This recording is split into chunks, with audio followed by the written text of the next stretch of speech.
Hi everyone, welcome to my channel Bhavil Homeopathic Clinic. My name is Dr. Neha Singh. I am a registered homeopathic practitioner and nutrition consultant. I will be uploading fresh health videos every Tuesday and Friday. Do subscribe my channel and share with someone in need. Don't forget to hit the bell icon to get regular updates. So without any further delay, let's get started with today's topic. आज का topic है मधुमेह आचरण, आहार और उपचार। सबसे पहले समझते हैं मधुमेह को। मधुमेह का इंग्लिश वर्ड होता है डायबिटीज। डायबिटीज किसे कहते हैं? ग्रुप ऑफ मेटाबॉलिक डिजीजेस जिसमें एक पर्सन का ब्लड शुगर लेवल बढ़ जाता है।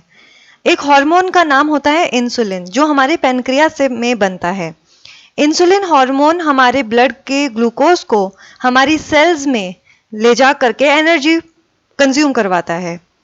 अगर हमारी बॉडी में इंसुलिन की एब्सेंस हो या उसकी अमाउंट बहुत कम हो या हमारी बॉडी ही उसके अगेंस्ट या उसके रेजिस्टेंट हो तो हमारी बॉडी में डायबिटीज हो जाता है। वर्ल्ड हेल्थ ऑर्गेनाइजेशन ने एक डायबिटीज डायग्नोस्टिक क्राइटेरिया दिया है जिसके अकॉर्डिंग अगर आपका fasting blood glucose more than और इक्वल टू 7 हो, 2 घंटे बाद खाने के अगर ग्लूकोज चेक किया जाए तो मोर देन और इक्वल टू 11.1 हो, और HbA1c जिसके बारे में मैं अभी आपको बताऊंगी, अगर ये वैल्यू मोर देन और इक्वल टू 6.5 हो तो आपका डायबिटीज मेलाइटस हो सकता है। HbA1c is the excellent test to जज ओवरऑल ग्लाइसेमिक इंडेक्स। इसमें कुछ नंबर्स आपको समझने चाहिए। अगर आपका HbA1c 5 से 7 की वैल्यू में आ रहा है तो इट मींस आपका डायबिटीज पर गुड कंट्रोल है। ये आपके 3 महीने की ग्लाइसेमिक इंडेक्स को बताता है। अगर आपकी वैल्यू 11 से 14 के बीच में आती है तो इट मींस आपका बहुत ही पुअर कंट्रोल है डायबिटीज पर और आपको इमीडिएट हेल्प की जरूरत है। अब 2 तरह की डायबिटीज होती है mainly, type 1 and type 2। Type 1 diabetes को इंसुलिन डिपेंडेंट डायबिटीज मेलाइटस भी बोलते हैं या फिर जुवेनाइल ऑनसेट डायबिटीज भी बोलते हैं। ये यूजुअली बच्चों में या एडोलेसेंट्स में मिलती है और इसके डायबिटीज के केसेस 10% प्रेवलेंस में होते हैं। एब्सोल्यूट डेफिशिएंसी ऑफ इंसुलिन में ही टाइप 1 डायबिटीज होती है जो हमारी बीटा सेल्स के डिस्ट्रक्शन से होती है। अब आते हैं टाइप 2 डायबिटीज पे। Non insulin dependent diabetes mellitus जिसको मैच्योरिटी ऑनसेट डायबिटीज मेलाइटस भी कहते हैं। ये यूजुअली मिडिल एज एडल्ट्स में होती है, जैसे कि जो एज ग्रुप होती है मोर देन 35 टू 40 ईयर्स, उनमें ये बहुत कॉमनली मिलती है। 80% ऑफ केसेस इसी तरह के डायबिटीज के ही होते हैं और इसमें रिलेटिव डेफिशिएंसी ऑफ इंसुलिन होता है। इसमें हमारी बीटा सेल्स होती तो हैं हमारी बॉडी में लेकिन वो डिसफंक्शन, वो ठीक से काम नहीं कर रही होती है जिसकी वजह से हमारी बॉडी में इंसुलिन रेजिस्टेंस आ जाती है। अब 3 P's ऑफ डायबिटीज समझते हैं। Polyuria, polydipsia and polyphagia. Polyuria कहते हैं जब आपको एक्सेसिव यूरिन आता हो। पॉलीडिप्सिया जब आपको एक्सेसिव थर्स्ट, ज्यादा मात्रा में प्यास लगना। पॉलीफेजिया ज्यादा मात्रा में भूख लगना। ये हाईलाइट और रेड मार्क सिम्टम्स होते हैं डायबिटीज के। कुछ और साइन एंड सिम्टम्स होते हैं जैसे पॉलीडिप्सिया पॉलीफेजिया के अलावा आपको थकान, लेथार्जी हो सकती है, स्टूपर हो सकता है, ब्लड धुंधला दिखना, आपको ब्लडी विजन हो सकता है, आपकी जो स्मेल है उसमें फ्रूटी लाइक स्मेल जिसे कहते हैं स्मेल ऑफ एसीटोन हो सकती है। वेट लॉस बहुत ही रिमार्केबल इसका सिम्टम होता है। इसके अलावा लेबर्ड ब्रीदिंग, कॉशमॉल ब्रीदिंग जिसे कहते हैं, इसमें आपकी जो फेफड़े हैं उसमें इतना प्रेशर बनता है कि वो आपको सांस लेने में बहुत ज़्यादा जोर लगाना पड़ता है। ऐसे सिचुएशन डायबिटीज़ में यूजुअली टाइप 1 डायबिटीज़ में पाई जाती है। और इसके अलावा पॉलीयूरिया तो हमने जैसे अभी समझा है, उसके अलावा हमारे यूरिन में भी ग्लूकोज रिलीज होने लग जाता है। तो ये सब साइन एंड सिम्टम्स डायबिटीज़ के होते हैं। इसके अलावा कुछ कॉम्प्लिकेशंस भी हो सकती हैं डायबिटीज़ में, जैसे कि आपको न्यूरोपैथी हो सकती है, डायबिटिक न्यूरोपैथी, जिसमें हमारे पैरों में नमनेस या टिंगलिंग सेंसेशन या कभी-कभी पेन सेंसेशन भी आ जाता है और हमारी स्किन भी यहाँ से खराब होने लग जाती है, हीलिंग नहीं हो पाती है कोई चोट लगने पर। और डायबिटिक फुट भी एक कॉम्प्लिकेशन होती है, जिसमें आप जो सोल है आपकी, उसमें बहुत बड़े-बड़े अल्सर्स हो जाते हैं, जिसका इलाज एम्पुटेशन या आपका पैर काट करके ही होता है। और कुछ डायबिटिक अमायोट्रॉफी नाम की एक मसल वेस्टिंग वाली प्रॉब्लम भी होती है, ये भी कुछ पेशेंट्स में देखी जा चुकी है।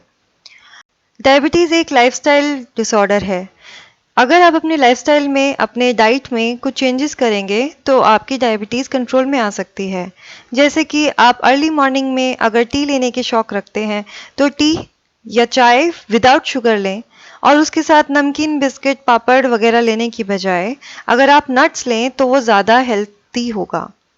नट्स में आप वॉलनट, ग्राउंडनट, आलमंड्स, कैश्यू, कुछ भी जो भी आपको अवेलेबल हो आप ले सकते हैं। ब्रेकफास्ट करेंगे, ब्रेकफास्ट का भी एक निर्धारित समय होता है, आपको 11 बजे से पहले पहले अपना ब्रेकफास्ट कर लेना चाहिए।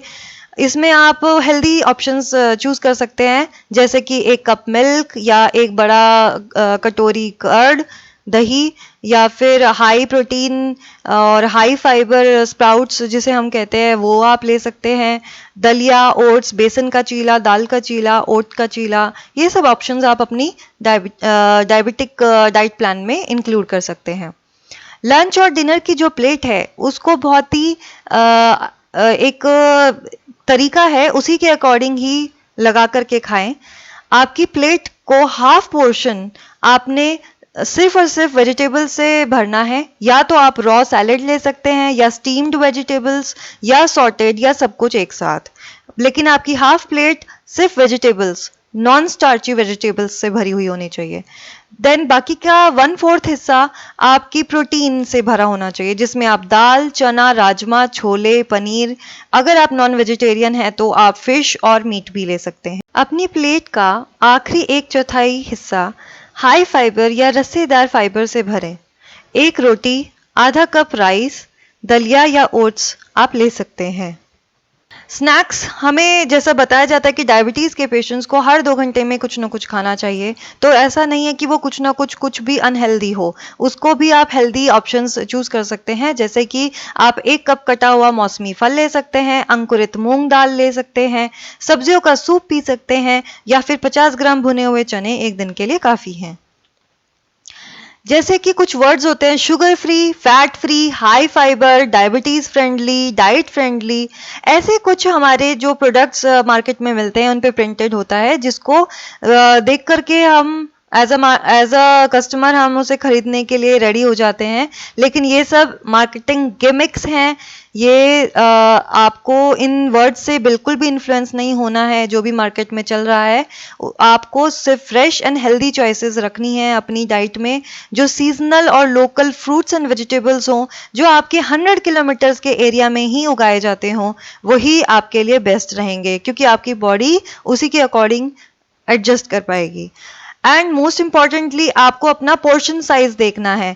ऐसा ना हो कि आपको जो चीज़ बहुत ज़्यादा पसंद है तो वो आप ज़्यादा क्वांटिटी में खा करके अपना ब्लड ग्लूकोज लेवल फिर से बढ़ा लें।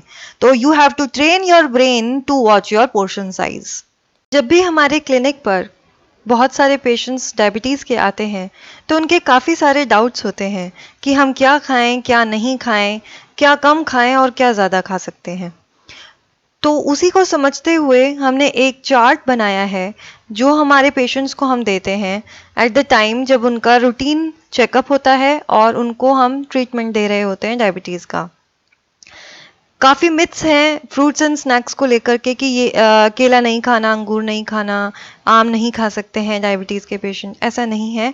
आप अगर मॉडरेशन में या कम मात्रा में हर किसी फ्रूट को ले सकते हो, जिसको भी आप एंजॉय करना चाहते हो, हर सीज़न के फ्रूट को आप खा सकते हो।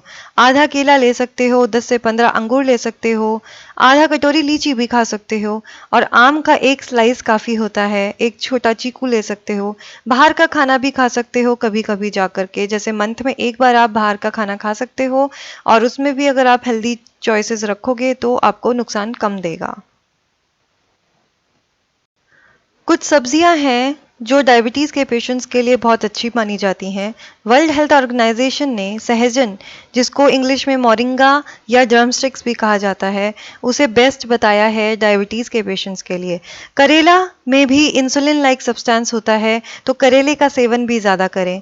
शतावरी या एस्पैरागस, मेथी, भिंडी, गोभी, लहसुन, अदरक, प्याज, टमाटर, गोभी, ब्रोकली, पालक और चौलाई, ये आपके लिए बहुत ही लाभकारी हैं। पुदीना का इस्तेमाल भी ज़्यादा करें। डिब्बाबंद सब्जियां, आलू, मकई, गाजर, चुकंदर, कद्दू का इस्तेमाल कम से कम करें। और अलसी के बीज 1 टेबलस्पून आपके लिए काफ़ी होते हैं दिन में।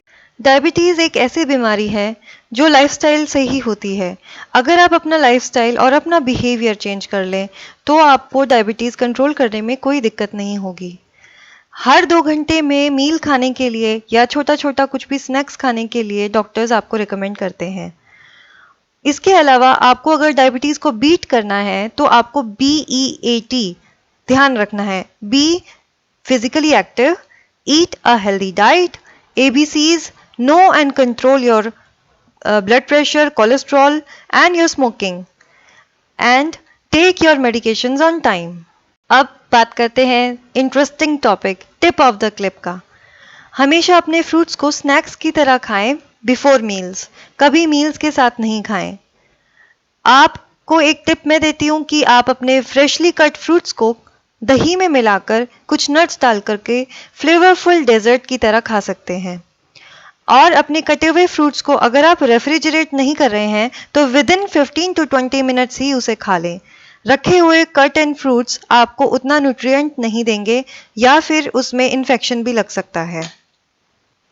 डायबिटीज़ में सबसे पहले आपको अपना बिहेवियर चेंज करना चाहिए। आपको अपना ख्याल खुद रखना आना चाहिए। वेट रिडक्शन, जिसमें आपका बॉडी मास इंडेक्स 20 से 25 किलोग्राम पर मीटर स्क्वायर होना चाहिए, और आपकी कमर एक बहुत अच्छा क्राइटेरिया है जानने का, इसको 40 इंच से कम रखें। फिजिकल एक्सरसाइज रेजिमेंट जैसे कि walking, cycling, swimming, isotonic exercises diabetes के पेशेंट के लिए अच्छी होती है। स्ट्रेस को हमेशा कम रखें। स्ट्रेस रिड्यूस करने के लिए मेडिटेशन की मदद लें। 15 मिनट की मेडिटेशन दिन भर में आपको अच्छा फील कराएगी।